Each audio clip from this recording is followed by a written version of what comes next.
kids and grown-ups around the world. Today I'm going to read you baking birthday cookies, and I hope you enjoyed this yummy episode. Once upon a time, there was a young boy named Milo. His birthday was coming up, and he was so excited to celebrate with his family and friends. But there was one tradition that he looked forward to the most every year, and that was baking birthday cookies with his mother. Do you guys have a tradition that you do on your birthdays?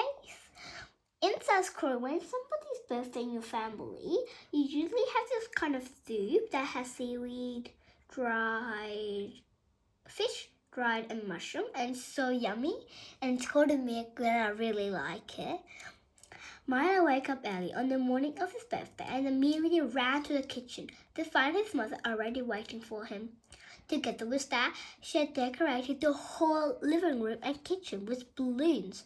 It looked amazing. "Good morning, birthday boy," she said with a smile. "Good morning, Mom," Milo exclaimed, his eyes bright with excitement. "Are we making the birthday cookies?"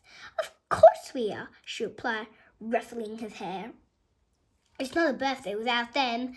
Dad brought all the ingredients. We need to make your favorite cookies, oatmeal chocolate chip." Have you guys ever tried oatmeal chocolate chip before? Because I like oatmeal and chocolate chip, and if you mix something that together, that's both yummy. And if you mix it together, they're even more yummy. Okay, I just said that. I just made it up, but I don't think it's really true though, but it might be for some food. Milo couldn't help but feel a wave of happiness wash over him. This was a tradition that he and his mother had been doing since he was a little boy, and it always made his birthday feel extra special. I never made cookies before. I only made muffins that was the exact same color as that, and I put these little ladybugs on it, and, well, if you put that on your tongue, it fizzes, but if you bite it, it doesn't really fizz. Because, well, you just bite it. And then the sugary thing just goes in your tummy. The two of them set to work, measuring, mixing, and rolling out the dough. They laughed and talked, and Milo couldn't help but feel grateful for his mother's love and presence in his life. "Okay, now, it's time to decorate," his mother said, pulling out the sprinkles and icing. "I didn't know you could put sprinkles and icing on cookies." Milo's eyes lit up as he picked out his favorite colors and shape to decorate his cookies.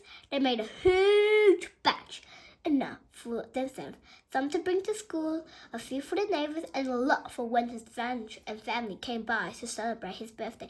It took them all morning. "This looks perfect," his mother said, admiring the cookies. "I'm so proud of you, Milo." "Thanks, Mom," Milo said, feeling a lump from his throat. I love you too, my sweet boy," she replied, giving him a hug. The two of them sat down to enjoy the fruit of their labor, and Milo couldn't help but feel grateful for the special bond he shared with his mother. He knew that no matter how old he got, this tradition would always hold a special place in his heart. The end, and I hope you loved this yummy episode. Bye-bye, and please press the subscribe button so you won't miss any of new yummy episodes. Bye-bye.